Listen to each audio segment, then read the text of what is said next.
13h sur les antennes de Wolf TV, c'est parti pour cette édition. Voici les grandes lignes. La coalition du non soutient qu'il n'y a jamais eu de consigne de vote venant du Khalife général des Mourides. Une intoxication selon Pape Diop et Bokk Gis Gis qui par ailleurs se réjouit de la recevabilité de la plainte de Karim Wade. Le ndigal ou consigne de vote appartient au passé selon certains citoyens qui pensent que les électeurs suivent plus leur affinité que tout autre ordre venant de qui que ce soit. La violence qui s'invite dans cette campagne électorale, le cortège de la coalition du non-KAC à Fatick, des militants du mouvement Tekki blessés à Dakar, Aïda Mbodj et Mamadou Lamine Diallo dénoncent et interpellent le ministre de l'Intérieur.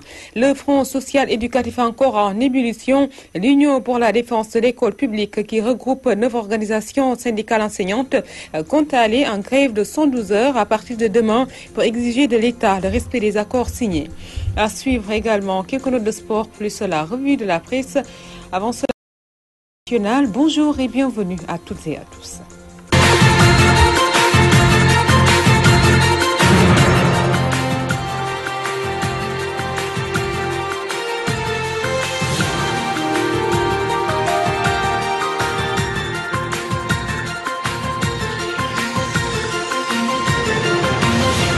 Le Khalife des Mourides n'a jamais donné de ndigal, c'est de l'intoxication orchestrée par Macky et son régime. Ces propos sont des leaders du Front du refus qui étaient aussi chez le Khalife. Les réactions de Pape Diop et de Mamadou Diop Decroix au micro de Mamadou Makhtar Sarr. Il n'y a pas eu de ndigal et des démentis ont été prononcés et je crois que ça a été une manipulation qui a été vite déjouée. Donc ces manipulations ne doivent plus faire l'objet de débats sur le champ politique. Je crois que les hommes politiques doivent garder une certaine honnêteté en direction des chefs religieux. Parce que vous savez que Cheikh Sidi Mokhtar Mbacké ne donnera jamais un ndigal.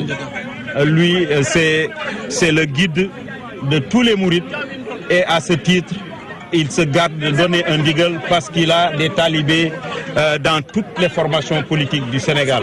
Le Khalife a beaucoup prié pour nous, tout en sachant que nous sommes pour le non. Ceux qui disent que le Khalife est plus ou moins a dit des choses qui pourraient être favorables au président Macky Sall ne disent pas la vérité. Le marabout, il prie pour tout le monde, il a prié pour Macky Sall, il a prié pour nous. Et puisque nous sommes pour le non et que le peuple est pour le non, nous considérons que les prières que le marabout a faites pour nous.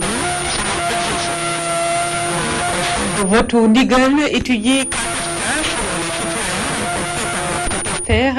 Ce phénomène est révolu présentement. Les électeurs votent par affinité et non en suivant un ndigal. Et pour le référendum, cette frange de la population croisée juge inopportune la tenue du référendum. Birama Ndiaye. Les secrétaires syndicats du Front unissent leurs forces pour amener l'État à respecter ses engagements. Ce Front est un cadre d'unité d'action des organisations syndicales dont l'objectif principal est de lutter pour la restauration de la dignité des travailleurs et le respect de tous les accords signés avec le gouvernement du Sénégal. Balayant l'argument de l'insoutenabilité du coût des revendications brandies par les autorités, les secrétaires généraux du Front n'y voient que du mépris. Loin de se soucier des difficultés quotidiennes rencontrées par les masses laborieuses, le gouvernement est en train de poser de nouveaux actes attentatoires aux droits des travailleurs. Si l'on considère la manne financière perdue par l'État du fait d'exonérations ou de remises gracieuses douteuses et injustifiées, plus de 300 milliards de nos francs, le train de vie dispendieux de l'État, ses dépenses faramineuses et futiles et sa générosité sélective, clairement le mépris dans lequel nos autorités politiques tiennent les voyants travailleuses et travailleurs. Conviés à la table de négociation par le Haut Conseil du dialogue social, Mamadou Lamine Diante assure qu'ils vont y participer. Mais cela ne change en rien leur plan de lutte. Nous voulons simplement rappeler que le préavis de grève que nous avons déposé sur la table du gouvernement n'était pas directement destiné au Haut Conseil. Et nous avons constaté que depuis le dépôt du préavis de grève, le gouvernement est aux abonnés absents. Alors, la rencontre sollicité par le Haut Conseil. Nous allons certainement répondre à l'invitation du Haut Conseil, mais nous lui dirons très clairement que nous ne sommes pas porteurs de mandat de nos bases d'aller renégocier quoi que ce soit. Le Front compte organiser une mobilisation générale ce vendredi 11 mars à la place de l'Obélisque dans l'après-midi, en prélude à une grève générale qui sera Birama Ndiaye, la plainte de Karim Wade recevable. L'opposition crie déjà victoire et appelle la France à ouvrir un procès contre Macky dans les plus brefs délais. Pape Diop de Bokk Gis Gis s'en explique toujours au micro de Mamadou Makhtar Sarr. C'est déjà pour nous une victoire parce que dès qu'on nous a dit que la plainte a été recevable en France, nous savons déjà qu'il y aura instruction et au bout il y aura procès qui va déboucher sur un verdict. Donc nous nous réjouissons déjà de cette situation et nous continuons à suivre le développement de cette affaire-là. La violence s'invite dans la campagne électorale. Mamadou Lamine Diallo dénonce les attaques de Dakar contre des militants du mouvement Tekki et qui ont occasionné plusieurs blessés. Mamadou Lamine Diallo qui accuse le ministre Omar Gueye et le maire de Bargny met en garde le ministre de l'Intérieur. Le voici au micro de Mamadou Makhtar Sarr. C'est la violence qui s'installe. Hier, on a attaqué nos jeunes à Bargny. Je demande au ministre de l'Intérieur de prendre ses dispositions pour protéger les gens, les personnes et leurs biens. Nous n'accepterons pas que nos militants, nos partenaires soient brutalisés par... En fait, ce sont des nervis qui accompagnaient le ministre Omar Gueye et le maire de Bargny qui auraient perpétré donc ces attaques contre nos militants. Je demande au ministre de l'Intérieur de leur demander d'arrêter cela parce que ce n'est pas ça la démocratie, c'est pas ça l'état de droit et c'est inacceptable qu'on attaque les gens en pleine campagne électorale. Le cortège de la coalition du non à Fatick par les militants de l'APR Aïda Mbodj qui dirigeait cette caravane dénonce cette violence qui est synonyme d'incompétence des responsables locaux du parti au pouvoir, interpelle le ministre de l'Intérieur. Les explications avec Amadou Limbaye. On s'invite dans la campagne pour le référendum du 20 mars. Le cortège de la coalition du non, conduit par Aïda Mbodj, attaqué à coups de pierre à Fatick, ville du président de la République.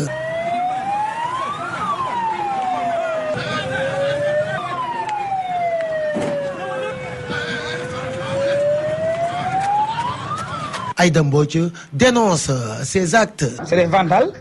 Ils ont préféré le vandalisme à l'argumentation pertinente. Au moment où nous étions préparés, nous avons pu riposter. Je pense qu'on les a repoussés jusqu'à leur dernier retranchement. Le message pour le non, on l'attendait, on l'a trouvé au signe. Le signe va dire non, parce que tout simplement, beaucoup de personnes sont venues. On a amené des financements, on a amené beaucoup d'argent, mais les signes ne sont pas des corrompus. On ne peut pas saupoudrer les populations par de l'argent pour faire oublier le dédi, le wahwahet.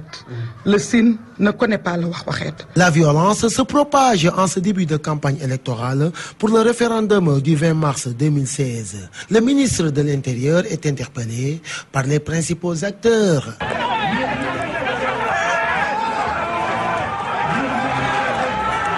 Amadou Limbaye à Fatick, Walfadjri.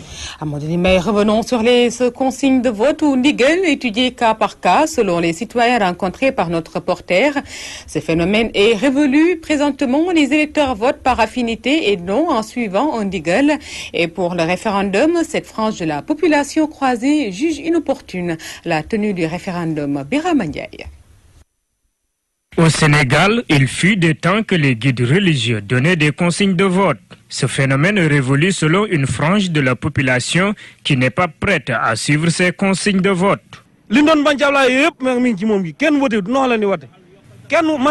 personne qui peut me donner des consignes de vote. Même si mon père me le demandait, je voterai contre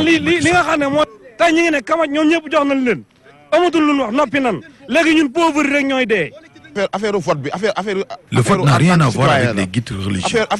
C'est un devoir de tout citoyen. Nous votons pour notre avenir et non pour les guides religieux. mais pas pour affaire sëriñ. D'après Modou Fall, chacun est libre de faire son choix. Mais pour lui, celui qui s'est confié à un guide religieux lui doit obéir. Ndax sëriñ bi yaa ñëw ne ko jox naa sama bopp àddina ak àllaaxira yaa ko wax. Si tu as pris l'engagement de se soumettre à un guide religieux, il faudra lui obéir, quel que soit l'ordre qu'il te donnera.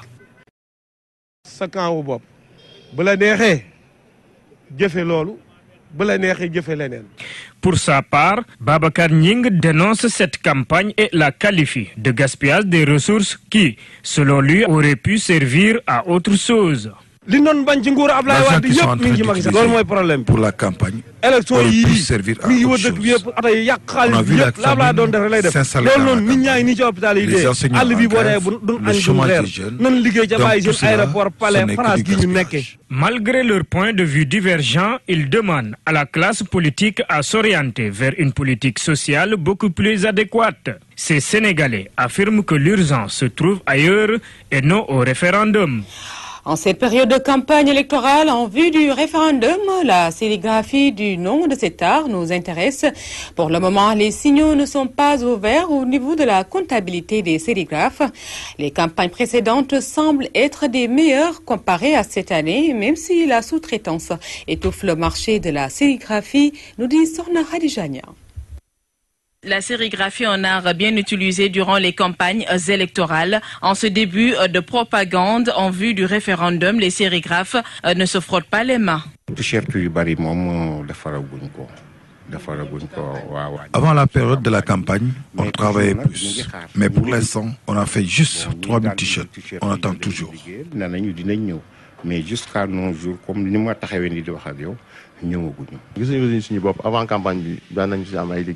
Avant, on imprimait plus de t-shirts, mais maintenant, ce n'est plus le cas. Ils donnent leur marché à qui ils veulent. Ils nous demandent de faire des échantillons, après, ils ne viennent plus les récupérer. Pour Pam Ndiaye, les campagnes précédentes étaient beaucoup plus fructueuses. Avant, ça dépend. On a 500 t-shirts par jour. Avant, ça dépend. On faisait 500 à 1000 t-shirts par jour. Maintenant, ils distribuent le marché comme ils veulent. Dans la foulée, les sérigraphes fustigent les sous-traiteurs qui freinent leur activité. La sous-traitance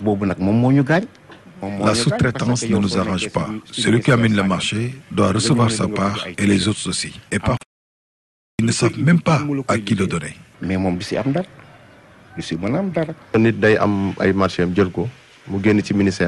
Pour la plupart, ces 5 personnes qui doivent se le partager, se le partagent et le sérigraphe se retrouve sans rien.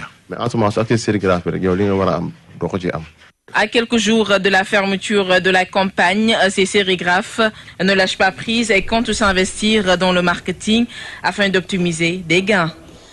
Direction Tambacounda, où le calvaire et la souffrance des sociétés de la défense mutuelle de l'UNACOADEF, qui disent-ils, ils n'ont pas le cœur et l'esprit sur le référendum du 20 mars.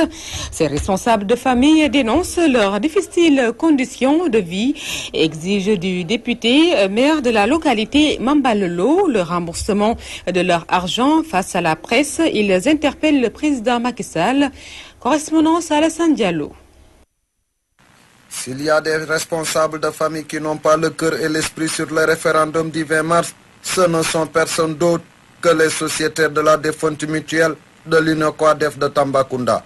Après avoir gagné la première manche de la bataille judiciaire contre le député maire de la capitale orientale Mambalolo, ils exigent du coordonnateur régional de l'Alliance pour la République le remboursement de leur argent. ci Mambalalo ci miteelam laa nekkoon dem gagné procédure bi Mballa dañuy laaj nañu jox suñ xaalis. Aujourd'hui, vous n'êtes pas sans savoir que Mambalalo, l'actuel maire de Tambacounda, a été poursuivi pour abus de confiance, père et mère qui sont ici là présents aujourd'hui. Le fait est que nous en avons marre, nous n'avons pas l'esprit au référendum. Mambalalo n'a qu'à nous rendre l'argent de nos papas et de nos mamans et de ceux de nos frères qui sont décédés. Nous en avons marre. Le tribunal a rendu son verdict pour la première fois ici à Tambacounda. Ces derniers, très remontés contre l'ancien président d'administration de la mutuelle, ont fait face à la presse pour déplorer leurs difficiles conditions de vie et interpeller directement le président Macky Sall.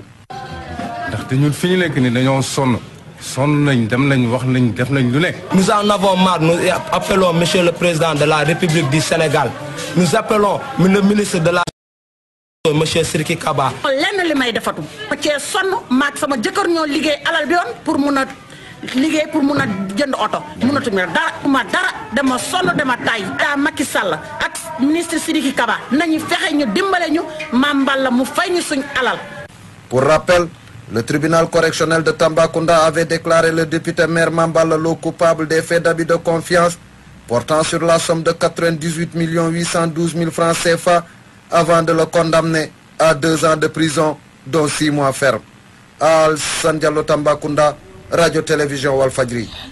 Alassane Diallo, après cette actualité, direction Bayti Ndiaye, Bayti Gueye, Sam Ndiaye et d'autres villages de la commune de Taïba Ndiaye dans le département de Tivaouane qui ne disposent ni de courant électrique, ni d'infrastructures sanitaires et scolaires, encore moins de routes praticables. Après les promesses non tenues par les autorités locales, les habitants sollicitent l'appui de l'État pour la modernisation de leur contrée. Gorgui Samba Ndiaye nous en édifie.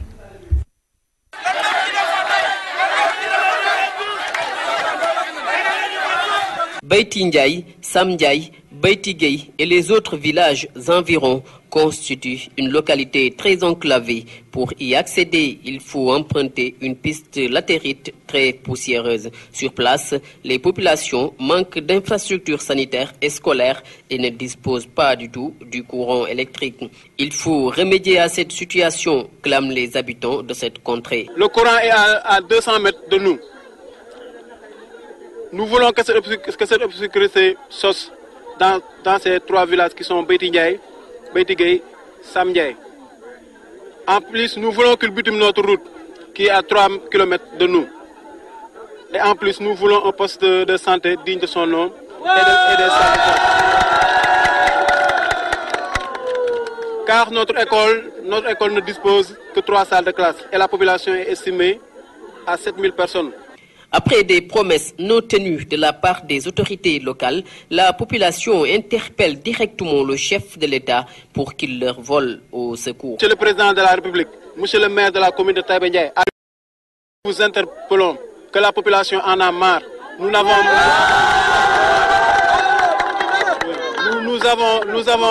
ras-le-bol. Nous avons ras-le-bol. À chaque fois, ils nous tiennent des promesses non tenues. En attendant la résolution de leurs doléances, la localité doit se contenter de son sort peu envieux. Gorgui Samba Ndiaye, Thiès, Walfadjri.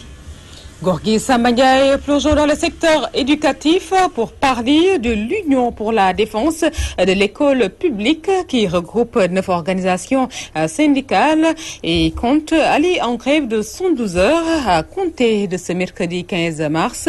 Les responsables comptent aussi manifester leur colère contre l'État du Sénégal pour le non-respect des accords signés avec les acteurs sociaux. Voici Moussa Diène, leur porte-parole, avec Théodore Semedo. Après avoir déposé un préavis de grève qui vient de s'expirer, après avoir été reçu par le Haut Conseil du dialogue social, après avoir écouté largement le gouvernement lors de la séance de revue sur la consolidation des accords, l'UDEP, en toute responsabilité, s'est retiré pour faire une évaluation de la situation. Il est ressorti de cette évaluation qu'en réalité, le gouvernement n'a fait aucun pas par rapport aux revendications qui ont été posées sur sa table. Et face à cette situation, l'UDEP, qui jusque-là s'est réservé le droit d'aller en grève, pense que le moment est plus que jamais venu pour que véritablement nous créions le bras de fer entre cet État qui fait dans l'immobilisme et le dilatoire le plus total. À partir maintenant de ce moment, nous demandons à tous nos militants, sympathisants et militants même de l'école, j'allais dire, d'aller en grève pour montrer à ce gouvernement que les enseignants sont sortis insatisfaits de ces négociations qui ont été convoquées la semaine dernière. La grève, c'est à partir donc de ce mercredi, le mercredi 15, jeudi 16 et vendredi 17, grève totale sur l'étendue du territoire national. C'est un gouvernement qui nous est habitué à la diversion, aux clarifications, elles sont d'ordre pédagogique, d'ordre matériel, le système de rémunération, la question de l'habitat, la formation diplômante, les sortants de la FASTEF, nos gouvernants ne font pas de l'école une priorité. Parce qu'aujourd'hui, effectivement, les parents comme la communauté éducative sentent que l'école a encore besoin d'autres mains. Que ces jeunes doivent être recrutés pour justement aller renforcer ceux qui sont déjà donc dans les classes. Maintenant, si le gouvernement donc refuse de recruter, cela pose problème à notre niveau. À Pikine d'Agoudane, 400 élèves candidats au concours d'entrée en 6e risquent de ne pas passer leurs examens du fait d'un problème d'état civil. Une situation qui préoccupe les acteurs pour la défense des droits des enfants. Et ces derniers sollicitent l'intervention des autorités pour décanter la situation. Binalou et leur coordinateur. Il est au micro de Théodore Semelo toujours. Constatons aujourd'hui que c'est devenu de plus en plus problématique. Au niveau de l'arrondissement de Dagoula, composé de 7 communes, et au niveau de l'IF de Pikine, qui couvre 35 écoles, il y a 4000 candidats cette année qui vont faire l'entrée en 6e. Et sur ces 4000 candidats, il y a 400, donc les 10%, qui n'ont pas d'acte de naissance. Aujourd'hui, c'est les Badjenogor, les relais communautaires, sur la demande du préfet, qui sont allés au niveau de ces établissements avec les directeurs d'école pour identifier ces personnes et regrouper l'ensemble de ces documents que nous sommes en train donc, de suivre au niveau, avec le préfet au niveau du tribunal départemental de Pikine pour leur permettre donc d'être à jour pour pouvoir faire les examens. Jusqu'à présent, rien n'est encore réglé. Nous demandons à l'IA de prendre donc toutes les dispositions nécessaires pour permettre à ces enfants-là de rentrer dans leurs droits et de pouvoir faire leurs examens. Nous sommes dans une situation où les gens ignorent les faits d'état civil. Il y a beaucoup d'enfants qui sont victimes de ces problèmes-là à cause de l'ignorance de leurs parents. Et je pense que les audiences foraines des périodes pour régulariser, pour restaurer, pour rendre à ces enfants leurs droits. Les candidats au concours d'entrée à la FASTEF édition 2015-2016 ont barré l'avenue Cheikh Anta Diop pour réclamer la publication des résultats de ce concours qui serait suspendu par le ministère de l'Éducation nationale. Ils disent ne pas comprendre l'attitude du gouvernement qui dépense des dizaines de millions dans des combats de lutte au moment où 17 000 candidats attendent d'être fixés sur leur sort. Reportage de Omar Kairé. Intifada à l'université Cheikh Anta Diop de Dakar. Les candidats au concours d'entrée à la FASTEF édition 2015-2016 ont barré l'avenue Cheikh Anta Diop de Dakar pour réclamer la publication des résultats du concours qui serait annulé ou suspendu par le ministère de l'Éducation nationale.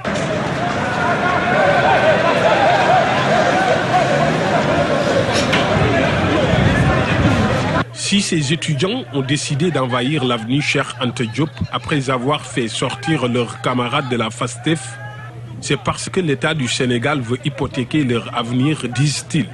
La goutte de trop, ce sont les millions injectés dans la retransmission d'un combat de lutte. À vous dire qu'un poignet d'hommes, à savoir au sein du gouvernement, à savoir le Premier ministre et le ministre de la fonction publique, ont dit que le Sénégal n'a pas d'argent. Alors que hier, on a entendu que le président de la République, sous la pression du peuple, il a pris l'initiative de donner 50 millions de francs CFA pour un combat de lutte. Alors que 17 000 candidats sont là, réclamer ce qui leur revient de droit, réclamer quoi? Devenir des enseignants, ce qui est plus noble au monde.